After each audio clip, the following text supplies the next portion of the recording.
오늘은 너희는 나를 누구라 하느냐라는 조금 긴 제목의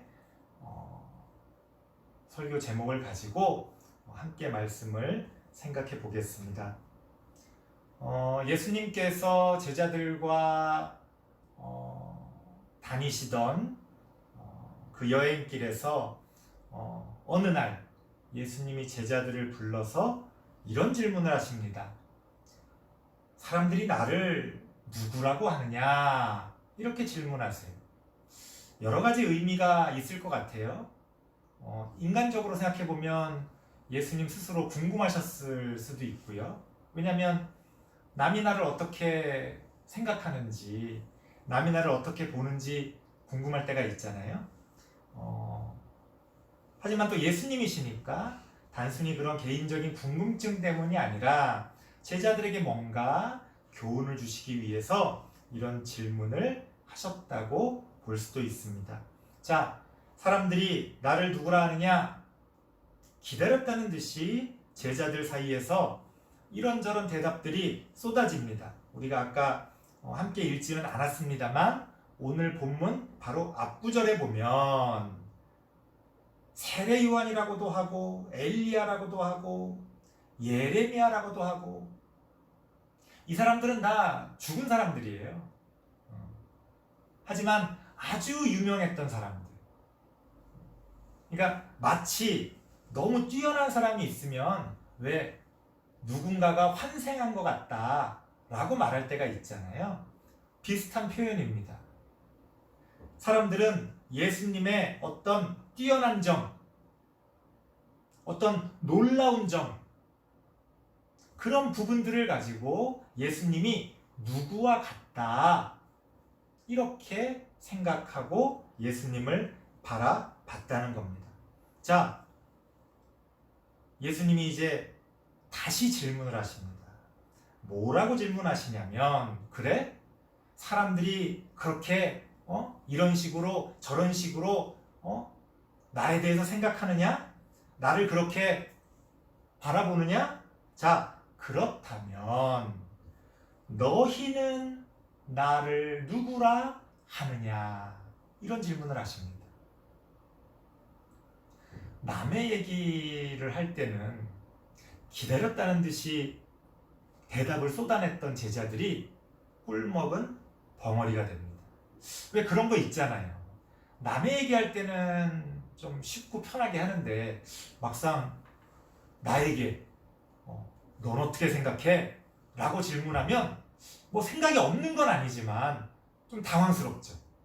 그리고 왠지 내 생각을 표현하려고 하면 정리가 안 되고 또 그 전에는 알고 있었다고 생각했지만 가만히 대답하려고 보니까 내가 어떻게 생각하고 있었지? 내가 예수님에 대해서 어떤 생각을? 내가 예수님을 누구라고 그렇게 바라보고 있었지? 제자들이 다들 당황하고 있을 때 역시 그럴 때는 대표가 나서는 거죠. 제자들의 반장격인 베드로가 자신 있게 앞으로 나서면서 이렇게 대답합니다. 주는 그리스도시요 살아계신 하나님의 아들이십니다.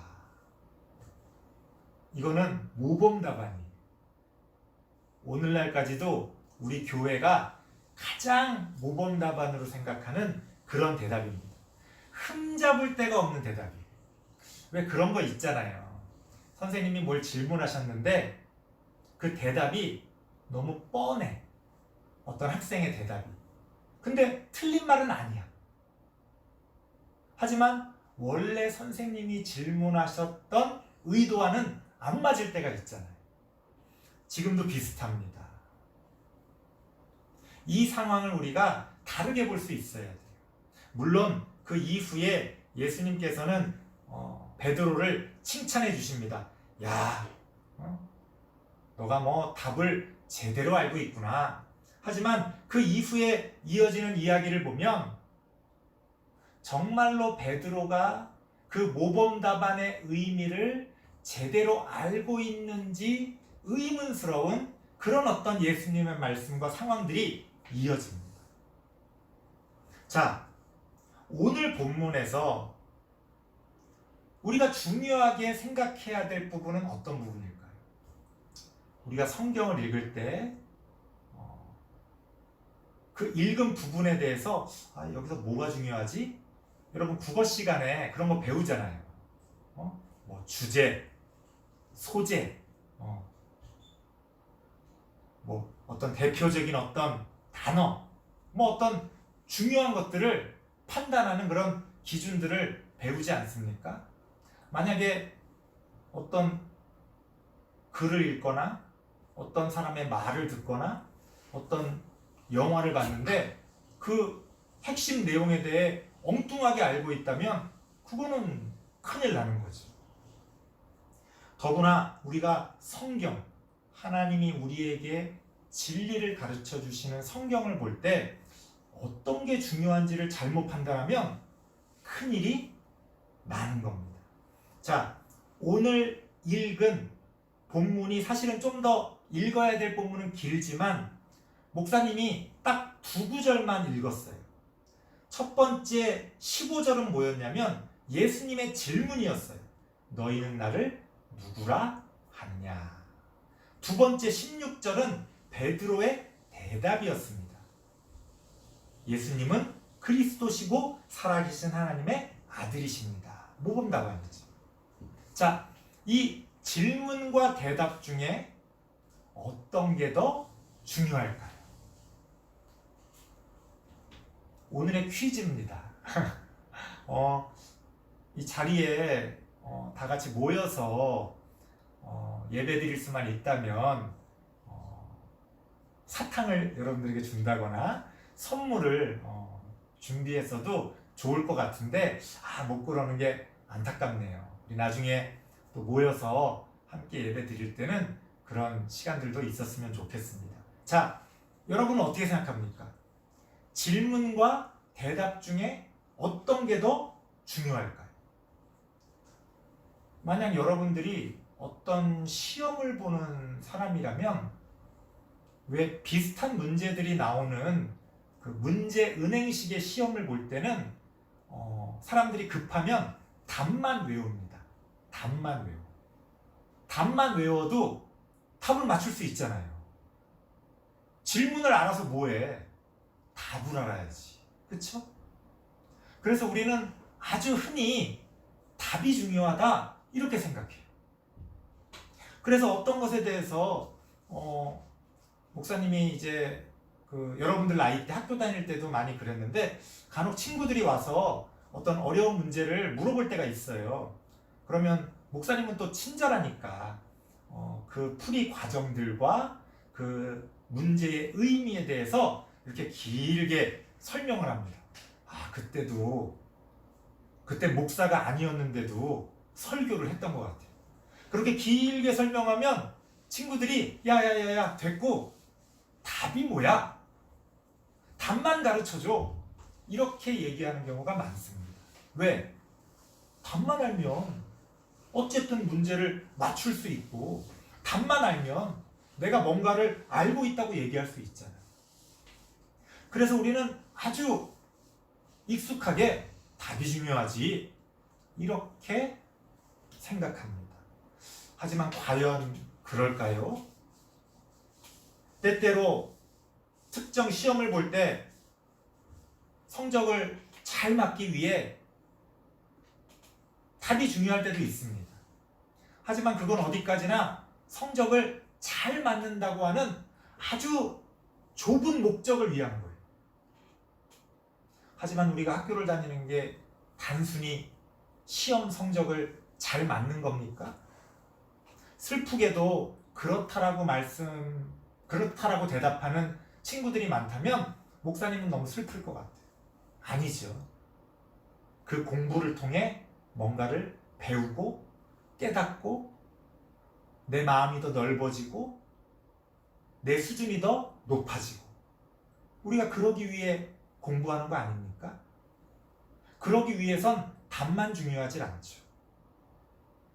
그 답을 풀어나가는 과정도 중요하고 그것보다 더 중요한 건 질문이 중요하다는 거예요. 인문학을 공부하다 보면 인문학이라는 건 뭐 철학이나 뭐 과학이나 뭐 사회학이나 뭐 이런 것들을 이야기합니다. 그런 인문학을 공부하다 보면 그 분야의 전문가들도 뭐라고 이야기하냐면 대답보다 질문이 중요하다 이런 이야기를 많이 합니다. 질문이 잘못되면 절대로 답을 얻을 수 없다는 거예요. 질문이 잘못되면 엉뚱한 곳에 가서 헤맬 수가 있다는 거죠. 질문이 똑바르면 당장 답을 얻는 게 힘들지라도 우리는 올바른 길을 향해 나아가서 결국 답을 얻게 될 거라는 겁니다. 그래서 많은 전문가들, 많은 위대한 학자들은 공통적으로 이야기합니다. 대답보다 질문이 중요하다. 예수님은 누구신가? 도대체 예수님은 어떤 분이신가? 답을 외우려고 하지 말고 그 질문이 중요하다는 거예요. 그래서 오늘 본문 말씀에서도요, 아까도 목사님이 이야기했지만 우리가 읽은 구절 말고 그 앞뒤 구절을 살펴보면 목사님이 성경을 읽을 때 항상 강조하는 게 있습니다. 반복되는 구절, 반복되는 단어가 중요하다. 예수님이 지금 2번 반복해서 뭐라고 이야기합니까? 사람들이 너희는 나를 누구라고 생각하느냐. 질문이 중요하다는 거죠. 일반적인 사람들의 이야기도 그렇고 성경 본문이 스스로 이야기하는 것도 그렇고 대답보다 질문이 중요하다라고 우리에게 가르쳐주고 있습니다. 그 질문이 뭐예요? 예수님은 누구인가? 예수님은 어떤 분이신가? 안타까운 것은 많은 경우에 답만 외우고 이 질문에 관심이 없다는 거예요. 그러면 그 답은 과연 맞는 답이냐? 겉으로 보면 맞는 답이죠. 하지만 그 의미가 뭔지 아무도 알지 못하고 관심도 없습니다. 왜? 답을 맞췄으니까. 난 답을 알고 있으니까. 그래서 예수님은 누구신가? 하나님의 아들. 끝! 예수님이 누구인지, 예수님이 하나님의 아들이구나. 이 질문과 대답으로 끝나버린다면 도대체 예수님이 나와 우리와 무슨 상관이 있습니까? 예수님이 하나님의 아들이라는 의미가 뭐예요? 예수님이 그리스도시라는 의미가 뭡니까? 더 이상 질문하지 않아요. 왜? 답을 알고 있다고 생각합니까?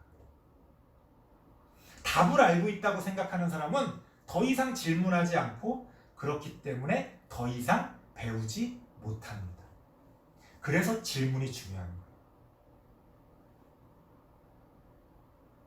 우리는 예수님을 믿는다고 하면서도 예수님에 대해 잘 모릅니다. 더 심각한 것은 알려고 하지도 않는다는 거예요. 그러니까 그저 답만 외우고 끝내고 싶은 거예요. 만약 여러분이 좋아하는 연예인이 있다면 그 연예인에 대해서 얼마나 알고 싶을까요? 자기가 좋아하는 연예인의 노래나 영화에 관심이 없는 팬이 말이 됩니까? 그건 팬이 아니겠죠. 하지만 우리는 예수님을 믿는다고 하면서 예수님을 믿고 따른다고 하면서 예수님이 누구신지 관심을 갖지 않습니다. 그러니까 예수님이 오늘 우리에게 다시 질문하시는 거예요. 너희는 나를 누구라 하느냐? 이 질문에 대한 대답은 무궁무진합니다. 나의 처지에 따라 다르고요. 내가 살아가는 시대에 따라 다르고요. 내가 어떤 상황에 처해 있느냐에 따라 달라질 수 있는 거예요. 여기서 제가 여러분들에게 또 다른 답을 말씀드리고 싶은 게 아닙니다. 왜? 질문이 중요합니다. 우리 기독교인의 신앙생활은 바로 이 질문. 예수님께서 너희는 나를 누구라 하느냐? 라고 물으시는 그 질문에 대한 대답을 얻기 위한 과정이 바로 우리 기독교인의 신앙생활이다. 목사님은 목사니까 답을 다 알 것 같아요? 아니요. 지금도 또 다른 답을 향해 목사님 스스로에게 또 질문합니다. 오늘 설교하면서도 이 설교의 제목이 이 예수님의 이 말씀이 저에게 아주 무겁게 다가와요. 네가 목사냐? 그럼 너는 나를 누구라 생각하느냐? 너는 나에 대해서 어떻게 가르칠 테냐? 우리는 그러한 질문을 붙들고 살아가야 온전히 하나님의 뜻을 바르게 찾아가는 우리가 될 수 있다. 때로는 실패하고 때로는 넘어질지라도 질문하지 않는 사람에 비해서는 우리는 하나님을 만날 더 큰 가능성을 가지고 있다는 겁니다.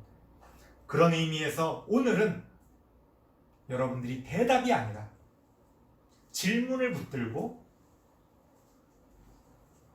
여러분의 삶의 자리로 돌아가시기 바랍니다. 예수님은 오늘도 우리에게 질문하고 계십니다. 너희는 나를 누구라 하느냐? 기도하겠습니다. 하나님 감사합니다. 예수님이 누구신지 알게 뭐냐 이렇게 생각하지 말게 하시고 예수님이 누구신지에 대한 우리들의 대답에 따라 우리의 삶이 얼마나 달라질 수 있는지 우리가 고민하며 답을 찾아가길 원합니다. 하나님 우리를 가르쳐 주시고 주의 선한 길로 인도하여 주옵소서. 예수님의 이름으로 기도드리옵나이다. 아멘.